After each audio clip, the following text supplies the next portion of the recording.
this video, we're covering Carpathia's ARC text tool. For one of our more common examples, open a job, a plaque like this, and say we want to arc these first two lines of text. So we grab the first line, we go to the ARC text tool, and it asks us to put in the arc diameter. So on a plaque this size, I think 10 inches might work. It's a little tight, but I think that'll do for this example. Grab our second line. The second line, it needs to be a smaller diameter because it's inside the first one. So for this one, let's try out 9. It's not a bad guess. It actually doesn't look too bad. So that's the first way. You just grab any line of text, use the arc text tool, plug in a diameter, and it'll arc the text. Let's say we want to arc this one, kind of like a smiley face going up the other way. So I could pick this. Let's arc it.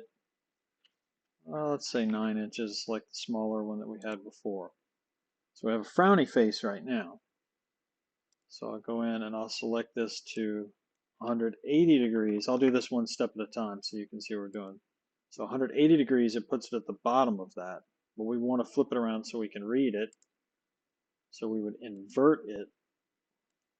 And we get this, and then I'm going to use the arrow keys and move it up. Maybe not that far.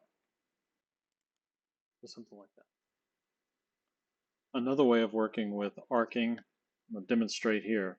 To create a new job, file, new. So we're going to use a 2 by 2 plate on a 12 by 12 piece of material. So the gray is our material, here's our single plate. I can drag out a circle,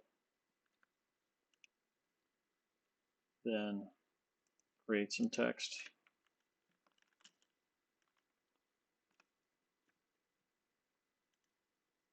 Then select all these together, and we have our arc button. We click it. The circle disappears, it arcs our text. We have control with where this goes, what it looks like, using the arc text properties dialog. So we can change the degree location. It defaults to go to 0, but we could go to 90 degrees.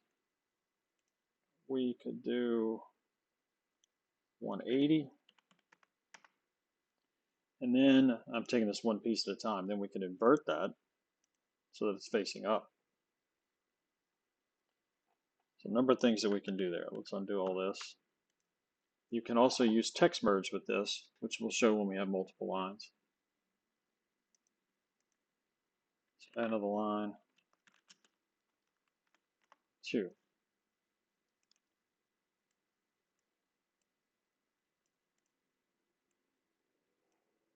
So we take these two, arc them. All right, let's add another line. 1, 3.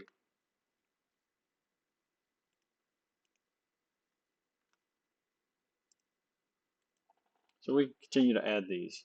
Now let's say we want to do text merge.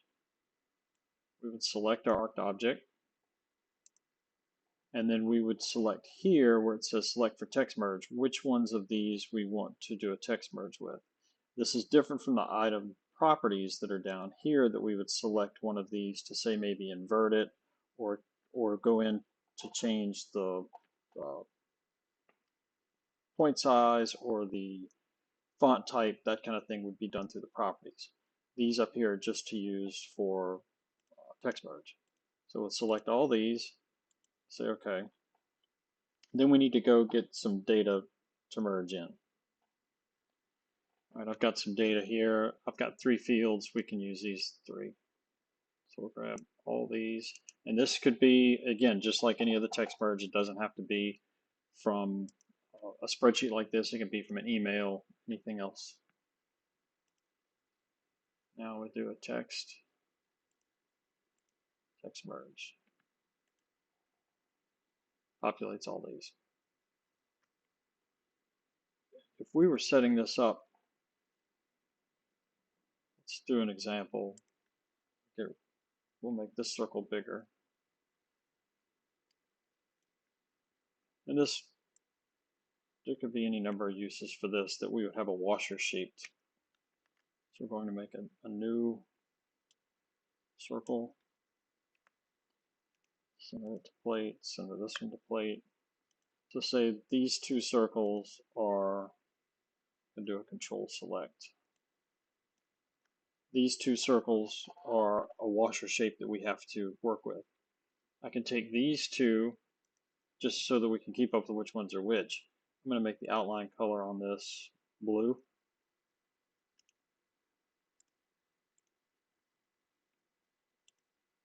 Then I'm going to group it, which is just the G hotkey. So that is our one shape. Now I need to have a baseline for my text to fit on. So we'll do, say we want that to be our baseline, center that. Then we can do a control, select the three lines, arc to that. That you can take something like this, go in and set your items to text merge, do a text merge.